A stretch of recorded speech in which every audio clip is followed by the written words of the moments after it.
Welcome, everyone. Dr. Thor here. Get ready for Gnosis. Well, my continuing educational program talking about important movies.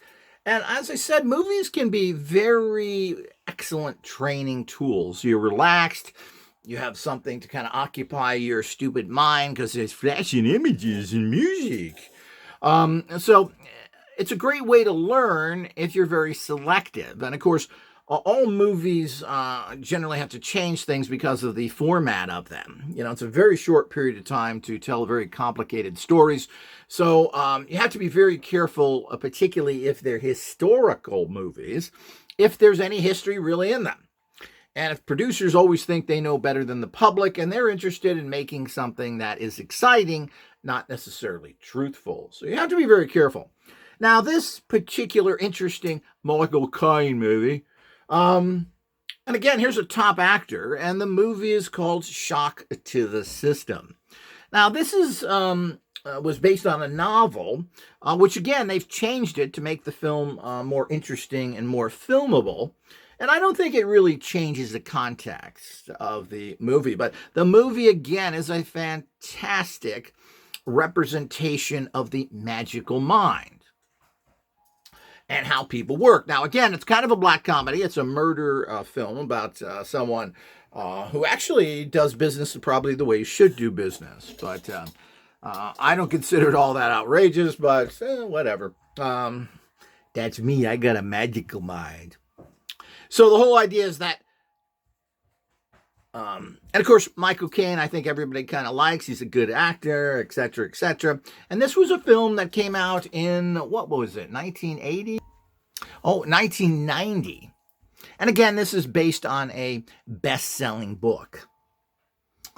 And this is a person that goes through a crisis in business where he's being overlooked, as was very typical back in the 90s, something that older workers were facing, where new young upstarts were coming in and he was being passed over for the younger little brats.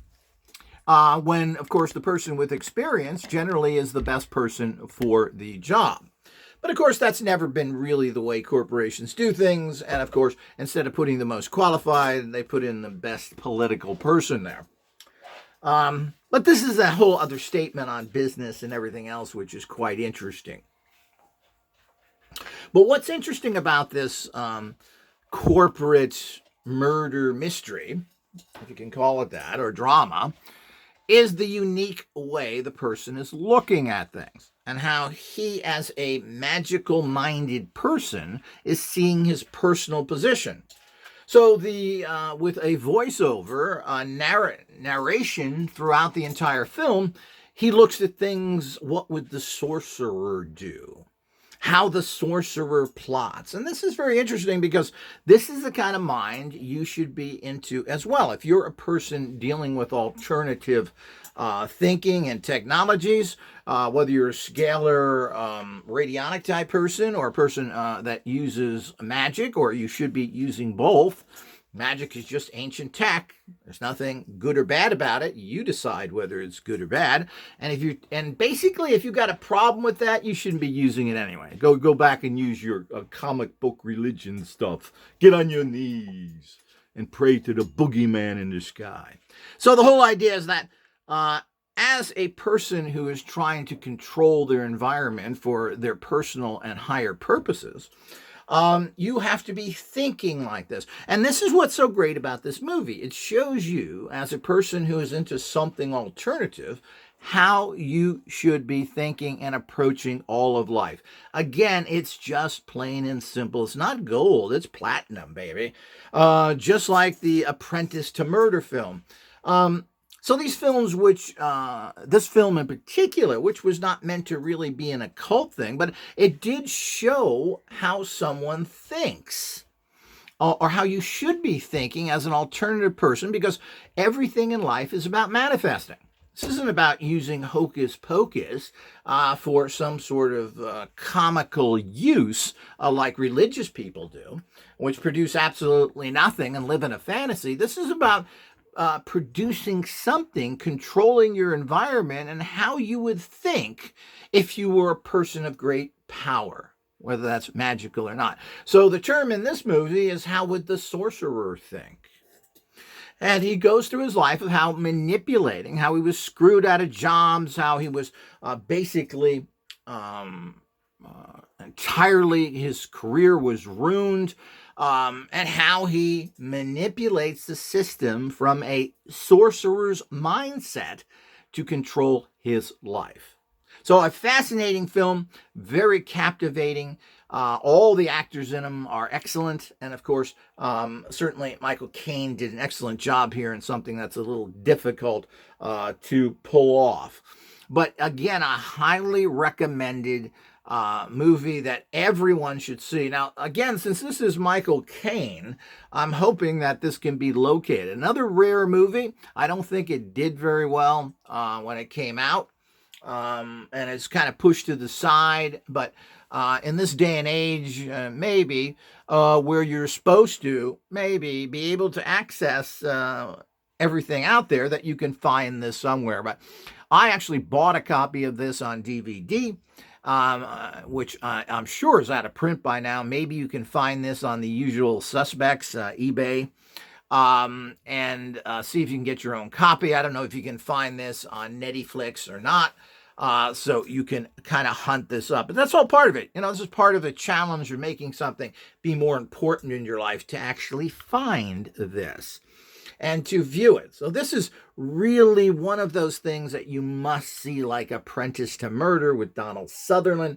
These relate to actual life. This is actual life, and how as a person you should be thinking, well, what can you use to empower your life? Now this, which is a fictional story that deals with murder, etc., but of course, that's what makes it interesting. If you're going to say, how do I get 10 cents more an hour? Well, you're not going to watch a film like that.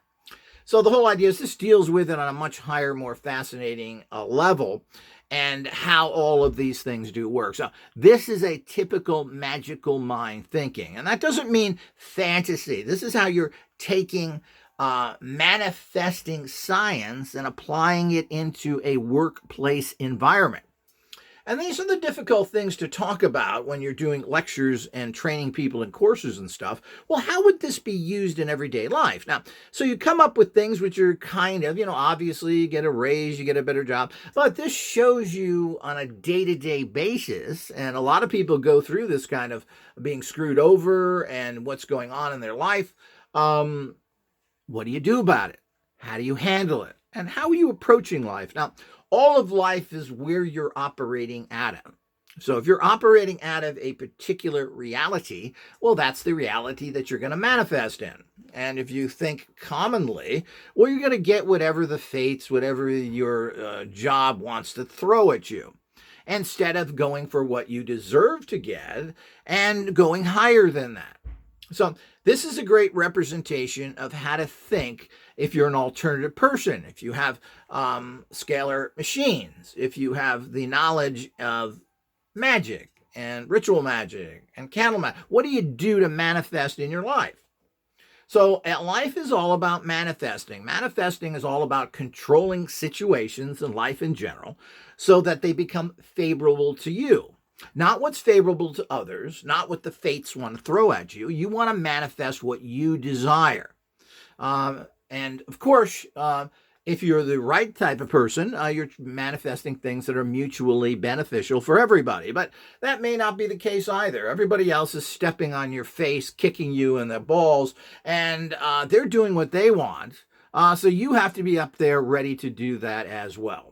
Life is a big battle. We live in a very, very evil world, and you have to make sure that you are able to survive and do what it takes to get what you deserve out of life. Because life is expensive, difficult, and this is not a game. Life is as serious as a heart attack, as they say.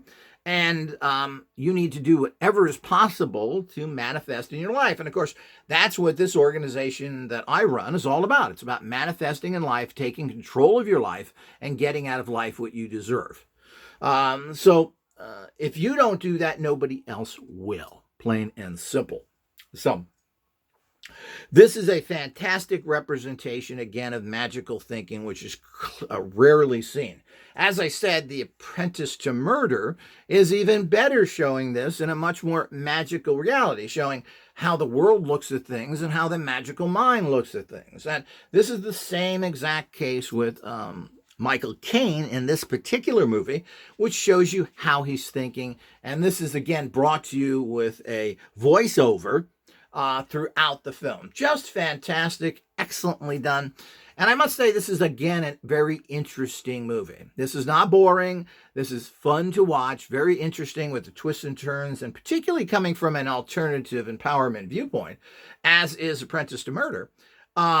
Just fantastic. You're not going to see this kind of stuff. You know, Mickey Mouse philosophy, like you get in Star Wars with the Yuckies, Yodi, the Monkey Man, the little green pointy-eared guy.